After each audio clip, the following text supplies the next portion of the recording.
Now that you're sitting comfortably, I shall begin.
How long did it take you to learn how to do it? It took me about 6 months before I was at the point where I could start doing Solomon's magic with a goetic mirror. And it's a form of worship? Yes, it is. It's my way of worshiping God. We see the pagan gods and goddesses as personifications of forces of nature. And so we have a whole plethora of entities, and even down into the elements, where we have the gnomes and the earth, and we have the sylphs in the air, and we have the undines in the water, and then we have the salamanders in the fire. So we personify all of the elements and everything. We have a little entity of some kind or another, or a big entity for everything. Solomonic ceremonial magic is basically can be broken down into two divisions. The invocation of the angels, the holy angels, to protect you and inspire you and fill you with the power of God, and then when you've got that mastered, then you set up the dark mirror and the triangle, and then you go for what some people would refer to as the demons. But you use that angelic power that you've already acquired through the crystal ball in the center of the circle and on the altar, and you've got the power of those angels to control the demons that you evoke. You evoke them out of your deep mind. And so Solomonic magic, all the way from back in the Middle Ages, can be broken down into those two facets. Tell me the procedure we're going to go through tonight, just what you're going to do, what we're going to see. What you're going to see is the evocation stage of Solomon's magic. This is the advanced stage after you have gone through the series of angelic invocations, which we're not going to specifically do tonight. They've already been done. We've got the angels already inside us and on our side, but we are going to invoke those angels with a pentagram ritual. Mike's going to do that, Father Solomon. He's going to invoke the angels with a pentagram ritual. Then I'm going to open up the psychic centers, because we are, as far as I know, we are the only lodge in the West that has a full operating system of chakras. We have all the planets and the spheres of the Kabbalistic tree of life right in one straight line. So we operate that way. So we're going to have a ritual after Mike does his pentagram ritual and establishes these four angels that we're talking about and gets them to protect us and cast a circle. Then I'm going to open up the particular sphere that we're working in, the lunar sphere. Then from there we're going to go on up to the sphere of Jupiter. And then we're going to circumambulate around the circle, the magic circle, clockwise, sunwise. And then we're going to get on that mirror, and Mike is going to be staring into the mirror, and I'm going to sit behind him as the magus, and I'm going to conjure, and he will go into a trance. We'll both be in a trance, actually.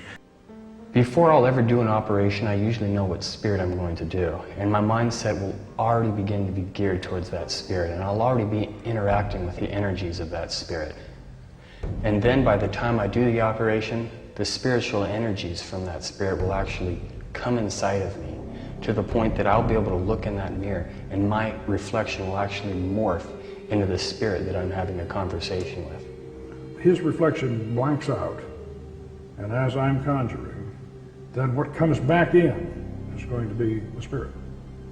What does it feel like? Are you aware of what's happening, or are you in a total trance? Can you remember what's happened? I am aware of what is happening, but there is somewhat of a transformation that does occur. So what's inside of me isn't really what's me speaking.